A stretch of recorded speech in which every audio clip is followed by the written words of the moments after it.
Hello, ladies and gentlemen. All right, we're back here at the Morning Gardener Show, and today is my birthday. Yay! I just want to put that up front there while nobody's in the room. So I did, do that. Make sure it's there. The Morning Gardener Show is absolutely excited and really, really riled up because I am having a great day. It's just a great day. It's just a great day. And so I'm good.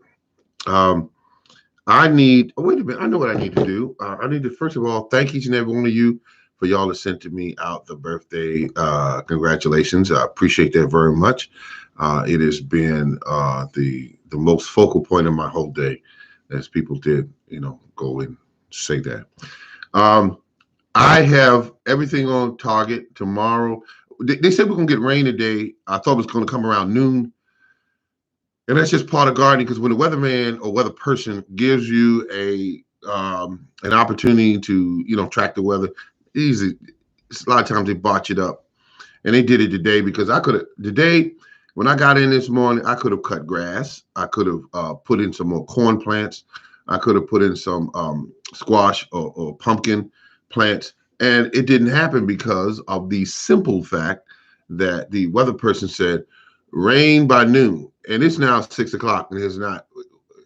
The rain that we got today it did rain. I think it did rain. It was like a shower, it's like shh, and then it stopped. And so like that, yeah, just did like that. It was gone. And so I could have got a lot done today, but then again, I was tired. And so I'll tell you what I'm gonna do tomorrow, Lord willing. I am going to take some time to myself. My birthday was today. I'm relaxed today. I'm gonna do my regular routine, to relax, and then I'm going to. I ate very good today.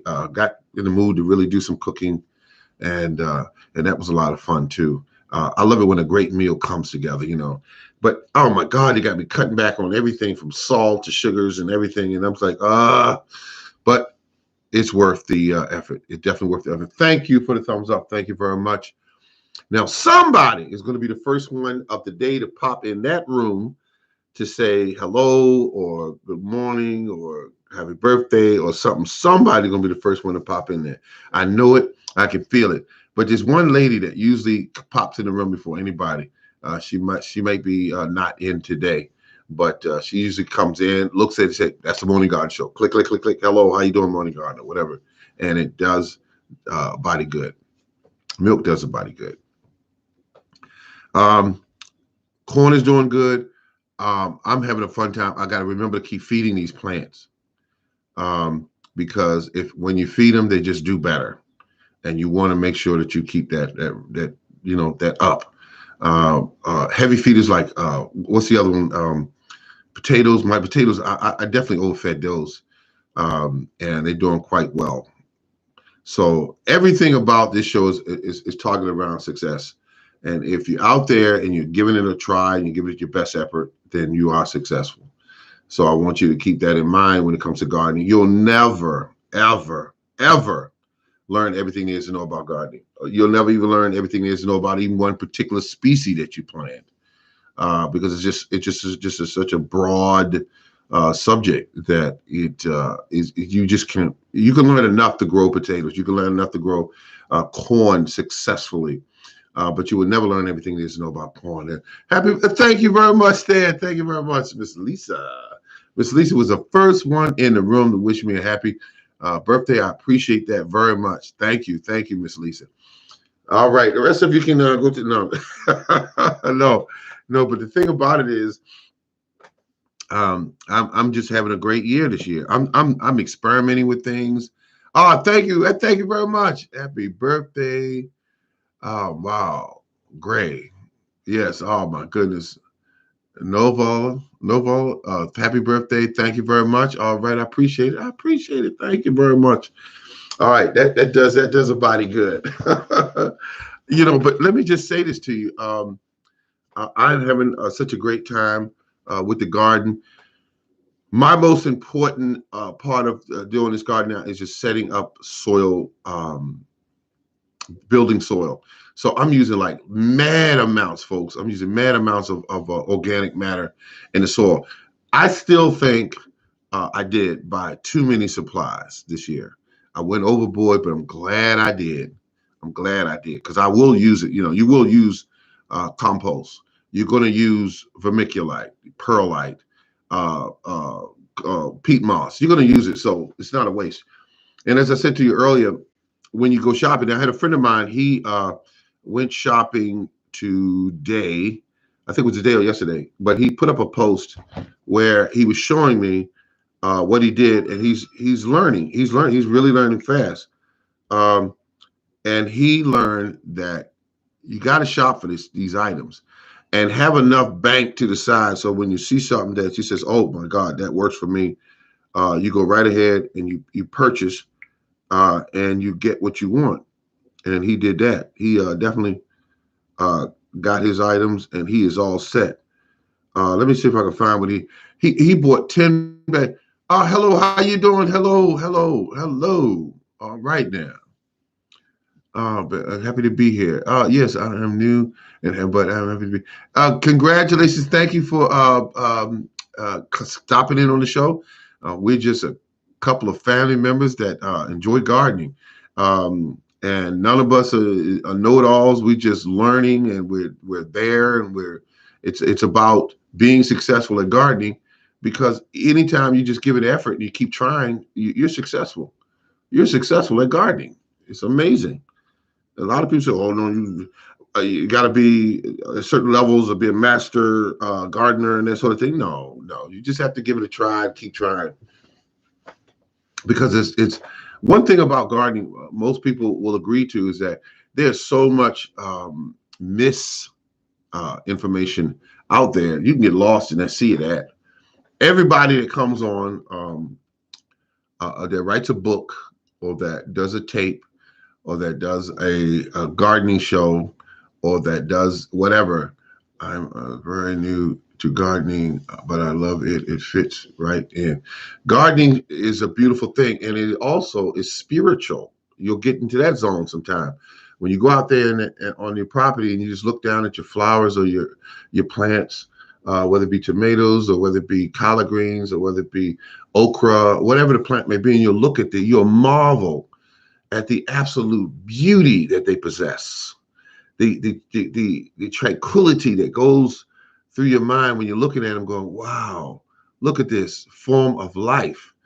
Look what it's doing." And it grew out of this brownish or this blackish material we call soil, and it's a marvel how it does what it does. And if I grow it properly, I can nourish myself with uh, the plant. Plants own us. We don't own them. Let's just put it that way. Without them, we wouldn't even be here. Let's see. I'm looking for that because I want to find it, because the thing about it is, whenever you deal with uh, a friend that's starting out, you want to help them as much as possible because they're good people, and so that's how that works. So he went out and purchased soil. I think it was um, the soil is called Mike. Was it uh, Miracle Grow soil? Some kind of Miracle Grow soil. Now, personally, I do not buy uh, soil like that, because I call that the high dollar soil, the expensive stuff. But nevertheless, he's learning, and he made a he made a pretty good buy on it. He did. I don't remember what it was. That's why I'm trying to look for the email here. Oh yeah. Okay, here it is right here. Five for $10 garden soil, and you look at the background, you see. Wait a minute. This may not be soil. No, this is the picture. The picture he sent is really bad. Oh, oh, he bought Miracle Grow. Let's see, for in garden use, they got so many things they can catch you on. Um, but at any rate, this is a Miracle Grow small box, five for $10. Okay. Um, I You can use Miracle Grow if you know how to use it, and Miracle Grow should be used if you're going to absolutely use it at the beginning of the year to get the plant off and running. But then drop that out, man. Drop that Miracle Grow out of there, and start getting a more organic. Because see, if you take a tomato now, Miracle Grow is known for being some of their products are known for being very high in nitrogen. Now, nitrogen is good, but too much nitrogen is detrimental to your fruit development. Now, what I mean by that is that the plant will produce leaves and stems and everything and size and everything, but it will not produce very much or any fruit on it if you give it too much nitrogen. So at one point you give it what it needs, and then at a certain point, when you get the plant up and get the size you want, you drop back on the nitrogen and you add up to your phosphorus and potassium, and that way you start producing more roots and also more of the blossoms, and that's where your fruit comes from. So you want to keep that in mind. Another thing is pollinization of your plants is essential, and you don't get a lot of that because we don't have a lot of bees unless you have your own beehives and all that sort of thing. You can take care of that need, but that being said, you want to make certain that when you pollinate, I tell you what I do. I go to my they call them tomato bushes, and you can just shake the plant, and the pollen will fall from um, these flowers onto each other, and they will greatly increase your productivity as far as your fruits go. Um, and if you bought one of them, I have it in my downstairs. I have it in my kit, um, and it's just a little artist paintbrush, and you simply just you know one blossom to another, one blossom to another, like that. It's about nice and gentle, one blossom to another blossom, and you will greatly increase your pollinization. Pollen is a very uh, you don't want to take a chance that bees got it. You don't want to do that. You want to say it's good that I see a couple of them in the yard, but let me go ahead and pollen. You have to change your way of thinking, and go ahead and do that anyway. Because if you don't, in some cases, you can go a whole year. There was the apple tree. It had blossoms on it. Now it doesn't. Why is that? Because it didn't get pollinized. Pollination did not take place. So you didn't get any apples. And you said, when am I going to get no apples? I had blossoms. Yeah, but your other apple tree is 40 feet, 50 feet over in that direction. And the bees just didn't make it from one tree to the other. They just didn't. Um, and there's no guarantee that bees do that. Now, when you have a healthy bee, hello, thank you very much for the happy birthday. Thank you. Yes, thank you very much. Noel.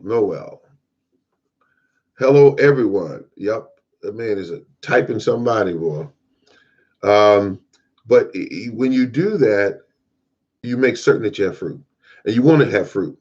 That's the whole point of what you're doing is having a crop, and just do it because it's going to be a wonderful deal. I keep thinking that my hair's going to turn back black, but it's not. It's gray. It's gray. It's going to be gray. Um, the thing about it is, I love it.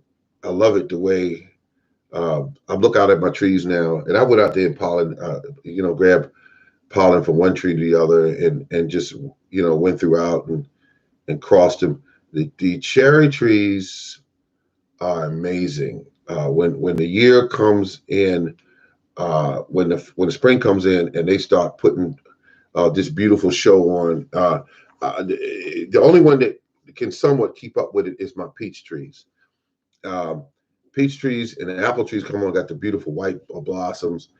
And then I look around, I don't have many of the you know, of the bees. I saw one bee this year. At least I think it was a bee. It looked just like a bee. And then I saw most of the bumblebees or carpenter bees. And they was flying, and the carpenter bees, I could tell them a little different. They'll hover in midair like this, just sitting there looking at you, right in midair, and then they'll zip off this way. Um, and they eat wood, eat your house if they can get to the wood of your house. And so that being said, is I definitely make certain that it's a beautiful thing that I have um, my trees healthy. They've been fed this year. That's something I usually use branches off of the trees when I do my pruning. I should cut them up, and I think I'm gonna just have to go ahead and start doing that. Is to cut them up and leave them at the base of the trees because it feeds your trees.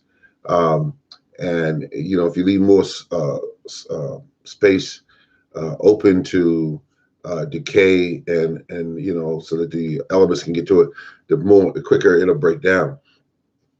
But I used to just clip it off and throw it down at the bottom, clip it off and throw it at the bottom. Um, it's not very neat, and it also definitely can give you a hard way to go. So that being said, I think what I'm going to do, thumbs up for the morning gardener. Hey, thank you very much. Thank you. Thank you. I don't know what I did to deserve that, but thank you. Um, and so that's where I'm at right now. That's where I'm at. I got healthy trees, and the next thing going in is going to be tomatoes, and also we got we just got everything going in right now. I could put my summer stuff in right now. I'm running out of space because the okra is growing crazy. It's indoors growing, okra indoors. I started that about, what, it was a month and a half ago. I started my okra indoors. I started my pumpkin plants. I started my squash and what's the other one called? I started my cucumbers indoors. Indoors. And so they will be, I mean, they're doing quite well. So I'm happy about all of that. And so we're looking at a successful setup. I mean, everything is successful. I am happy that it is doing what it's doing, and I'm on top of it.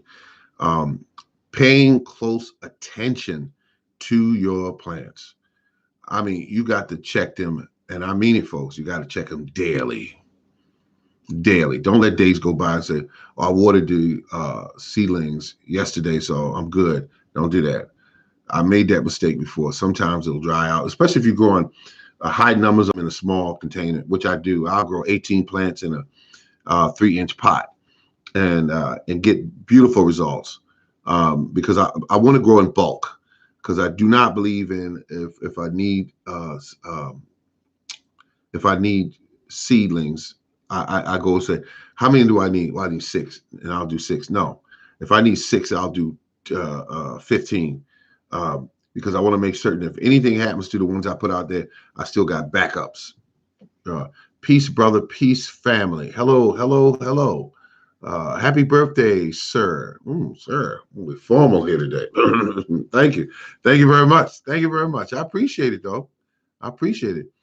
Growing Gardener, VA Growing Gardener, the VA Growing Gardener has come in the room, and that's where you do it. And you say hello to everyone, and a VA Gardener, Growing Gardener, and they're laughing with, I think it's laughing with tears in their eyes, was the emoji, I think is what they call them, indicates that there's some joy and yet there's some sadness. But I got to tell you, folks, God, I'm happy. I was very determined this year to grow really big, strong seedlings. And I did that. And I got a video that shows you how to harden off your seedlings indoors. And that video went over pretty well. Um, I mean, you can make a big and burly. I mean, and I used to always admire that when I would go into the box stores and I would see their seedlings. I go, how do they grow them like this? How do they grow them like this? Well, first of all, they put them in the absolute perfect conditions. Above them is a fan that's blowing and it keeps them plants moving like that constantly. And what happens when you exercise a muscle? It gets bigger. And they know how much air to put on them. They know how often, how long, and how often. They know how much sunlight they want to produce, which is like a imitation of sun. They want to put a certain amount on it, a certain spectrum of light, and that's what they do. And they don't play around.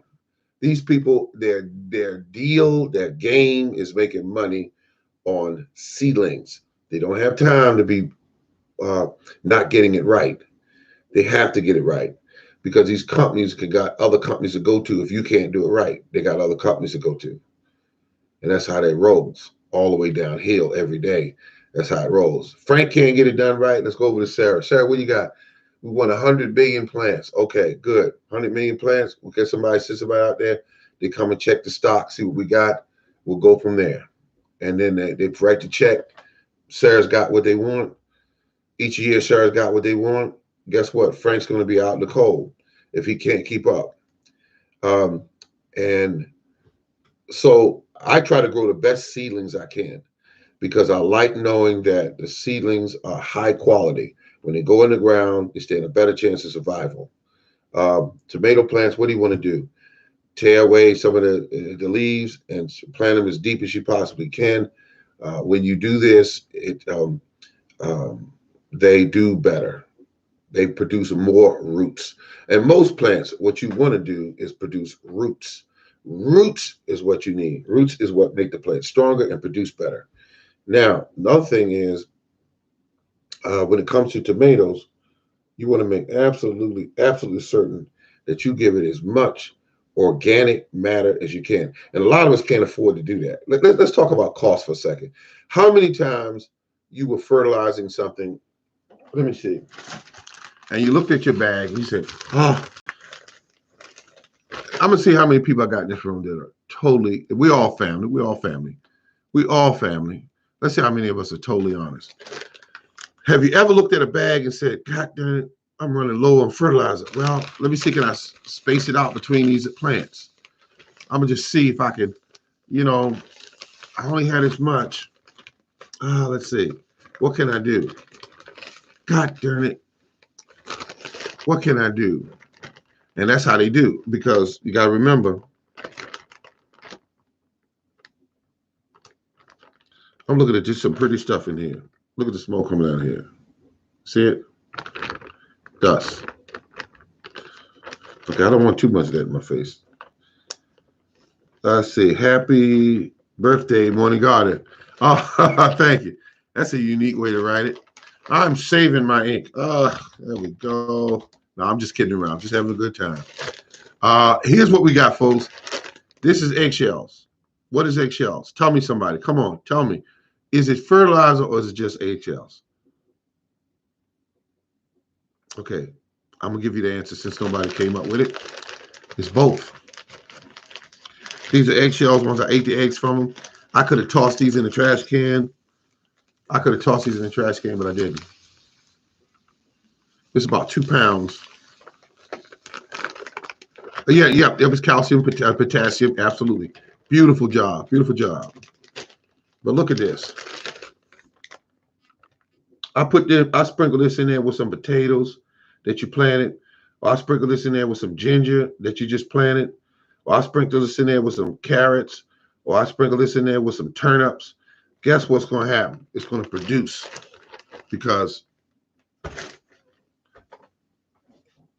the life force that's in the soil will eat that.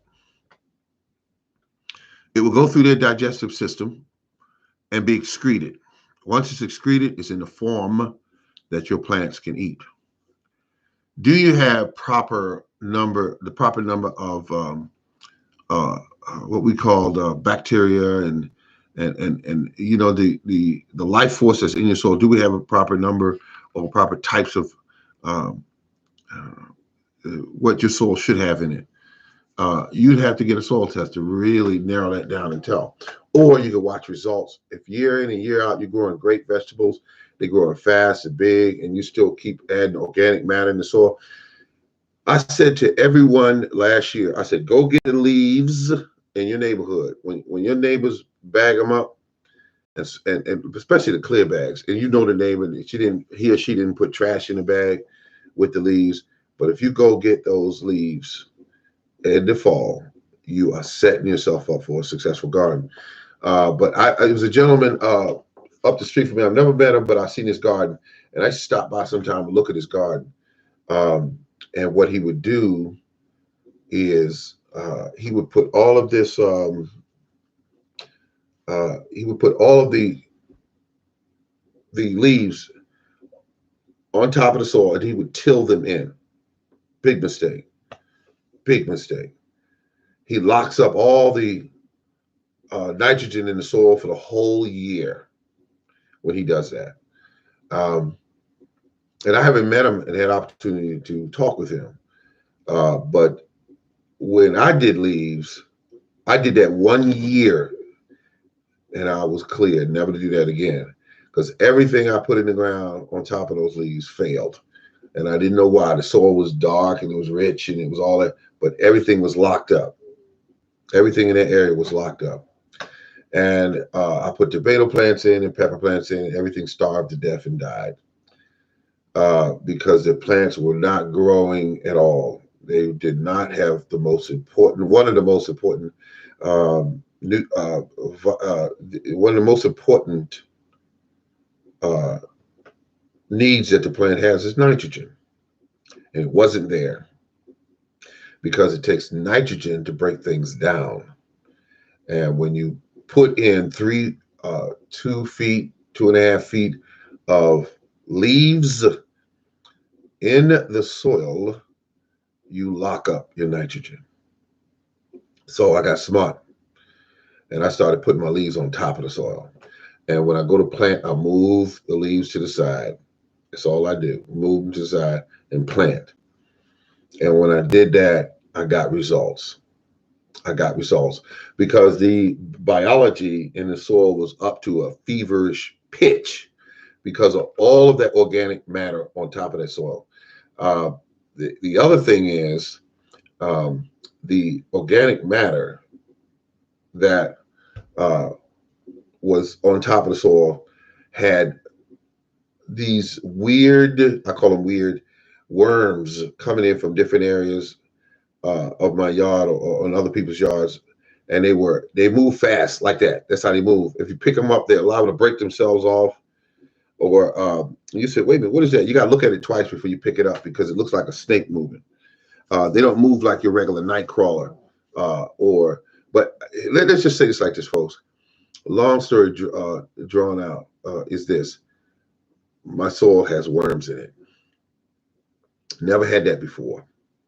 I started using the leaves and the wood chips. You can't always get wood chips, but you can always get leaves when fall is here.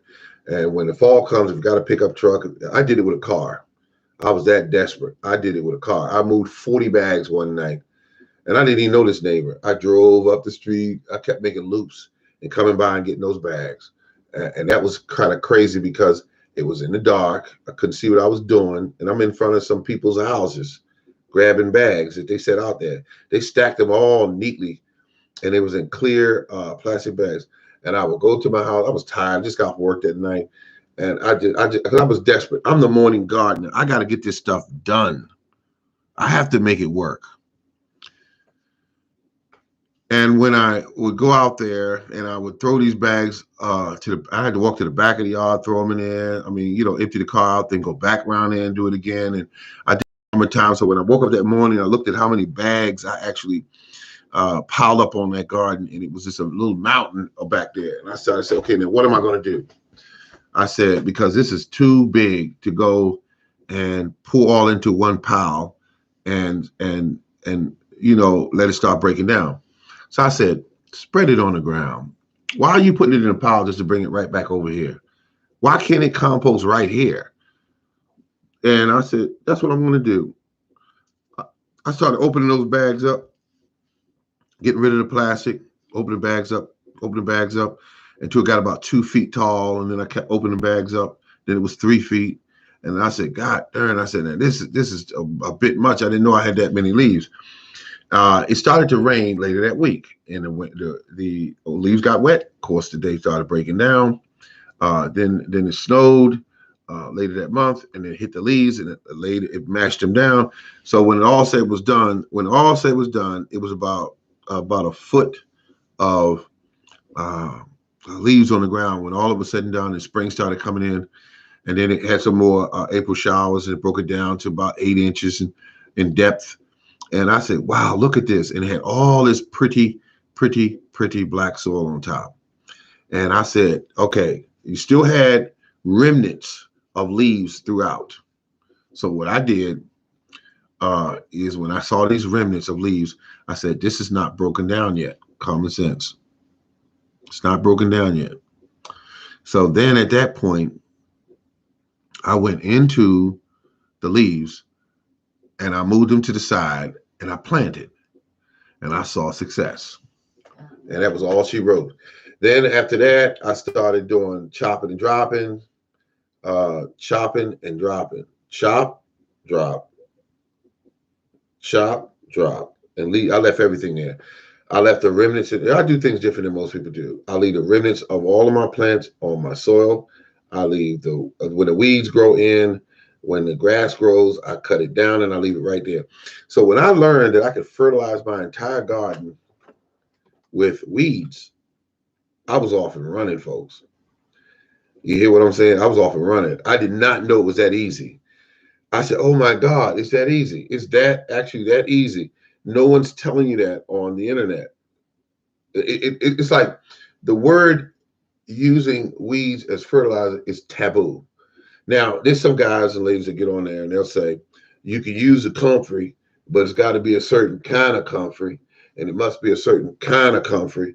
And oh, by the way, did I mention you can use the weeds, but it's got to be comfrey? So they misguide you again. They're saying this is the only plant that's more suited for this. Folks, I want you to imagine this. Your money is tight. You love with all of your being. You love gardening, but your money is strapped. You're saying to yourself, I guess I'm not going to be able to garden this year. No, it's not so. Not so. Some people go to the dollar store. Now, I don't like the dollar store seeds, but if it works for you, more power to you.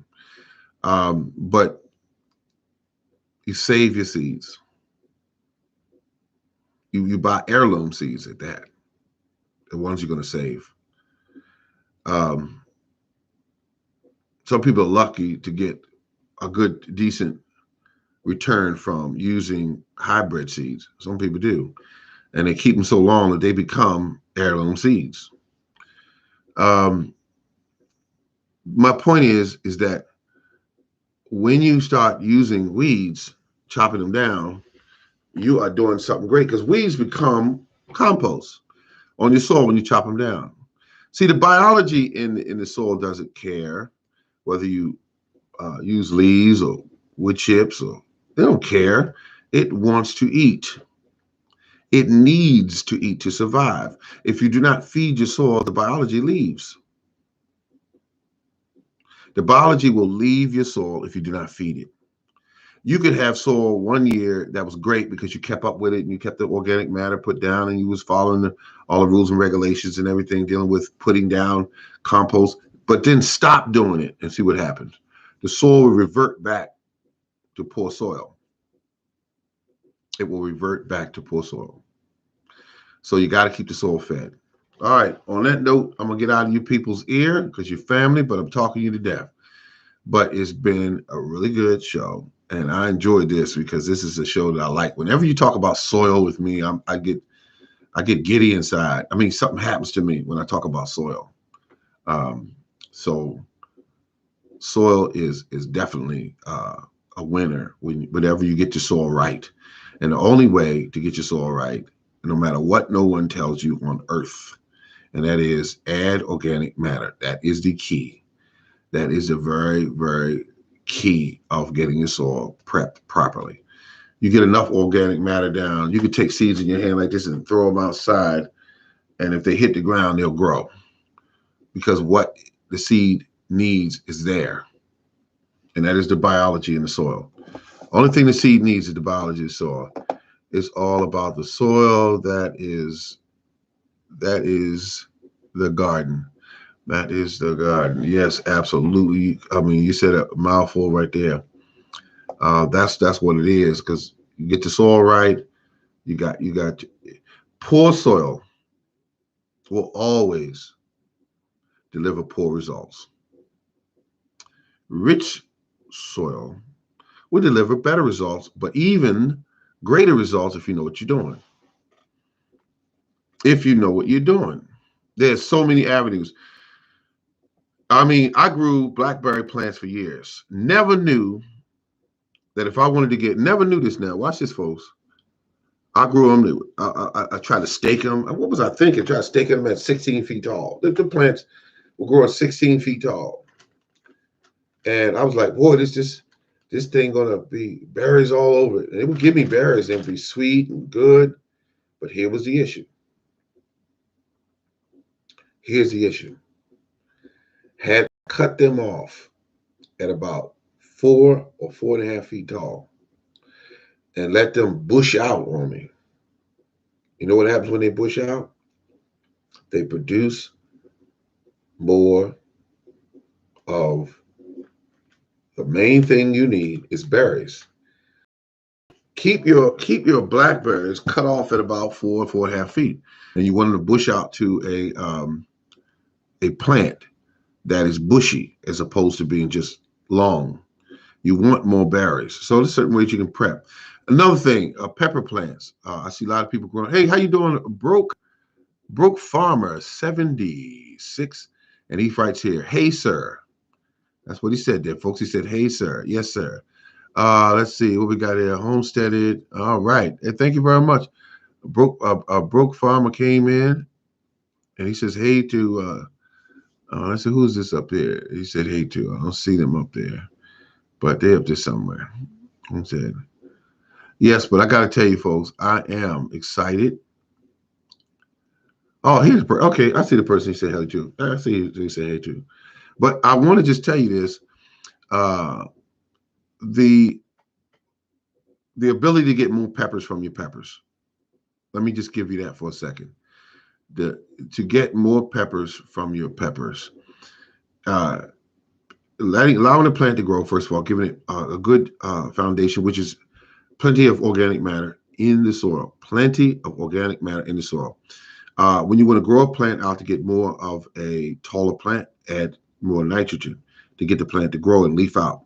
Leaves is like they're basically solar panels to help the plant bring in the proper amount of sun so they can make the peppers grow and make the fruit sweeter.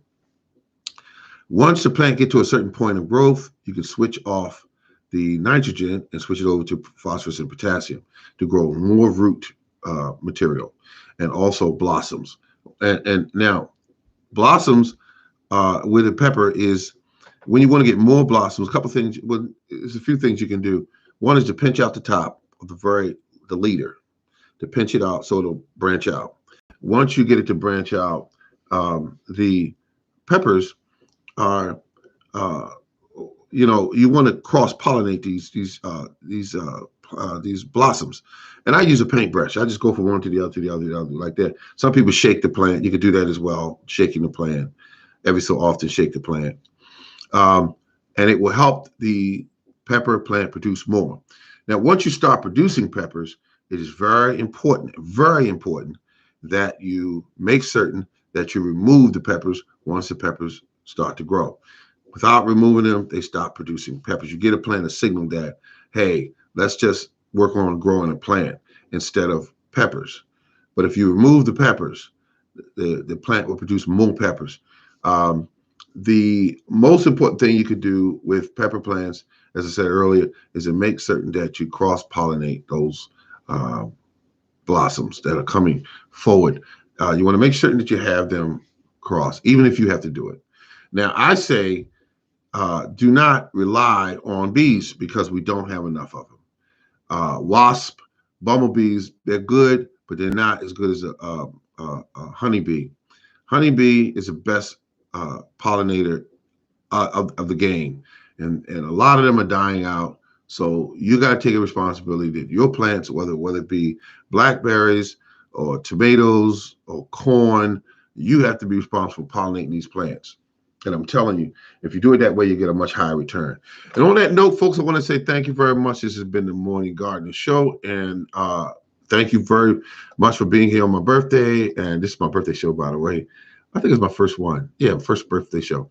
But I want to thank each and every one of you for coming forward and saying hello and stopping by and seeing me on my birthday, especially. I appreciate you all, family. Take care and have a good day. And remember to keep on growing. Thank you very much.